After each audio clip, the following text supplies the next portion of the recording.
Start. Madam Deputy Chairman, I rise to support the bill which has been moved by the Honorable Minister of State in the Ministry of Home Affairs. This bill incorporates certain sentiments which the country holds so dear as far as the office of President is concerned, and also incorporates the faith of the people in themselves that when they will elect a president,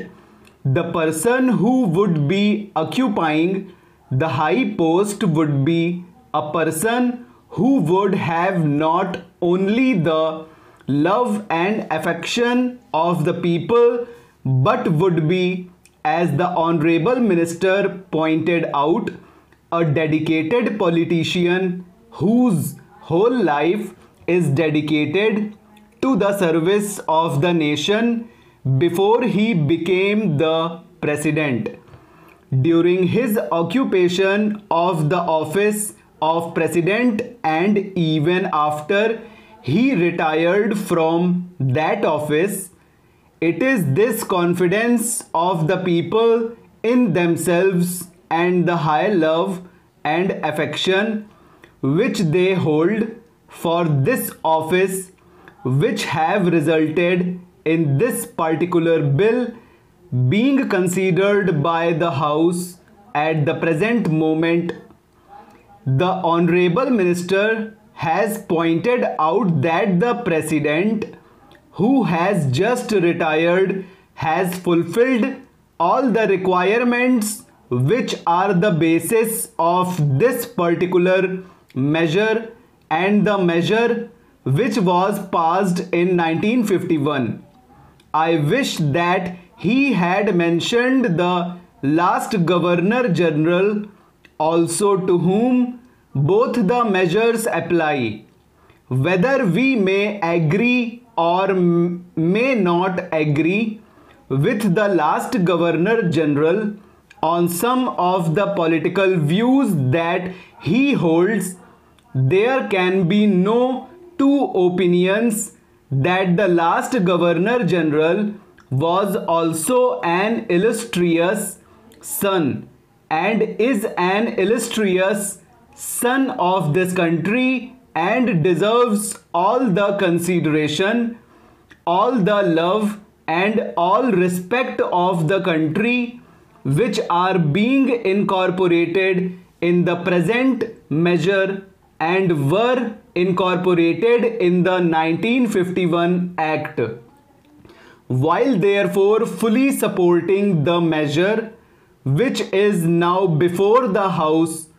I would like certain clarifications regarding the rules that are going to be made for giving effect to the provisions which have been incorporated in the present bill. In the statement of objects and reasons, we are told that a person holding the high office of president has, even after retirement, many public calls on him, and it is therefore considered desirable to provide him with secretarial staff. It is further stated that the bill provides for a staff which may be engaged for the president.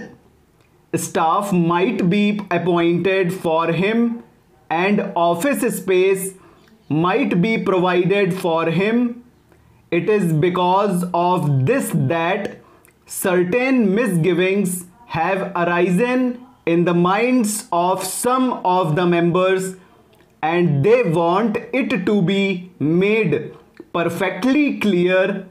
that the staff will be appointed not only for the ex-president but will be appointed by the ex-president,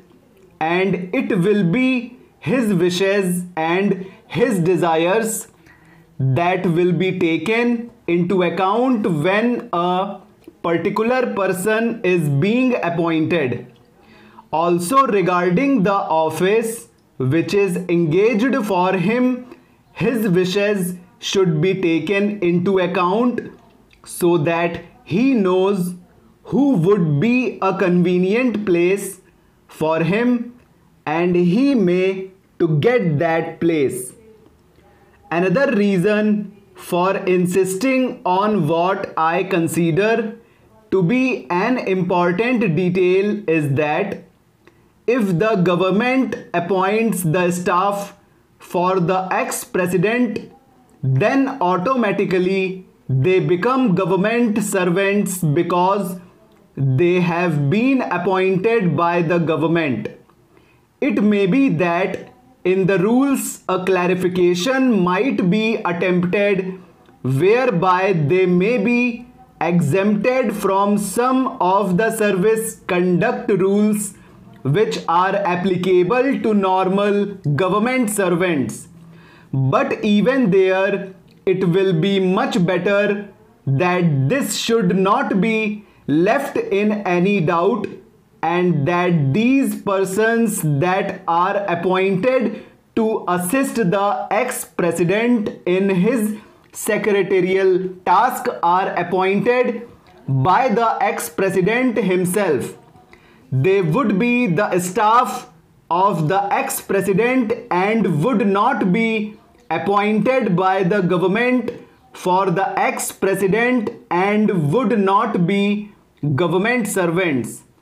This point ought to be made quite clear so that the ex-president has got all the right of determining the service conditions of the people appointed by him. Of course, subject to the overall limit which has been provided and to my mind rightly provided in the bill. Within these overall limit, perhaps it will be much better to leave the rest of the matter to the President himself so that we may also express our further confidence in the President to the effect that he would utilize it with discretion and with all sense of responsibility and fair play, and taking into account the interests of the public and of the public exchequer too. Another point which also needs some clarification is regarding the payment to be made for the secretarial assistance and for the secretarial staff. Normally, government rules require that whenever any such demand is made on the people, public exchequer or on the consolidated fund of India, a certain formality has to be gone through, and that formality of accounting has to be in a prescribed form. Full stop, over.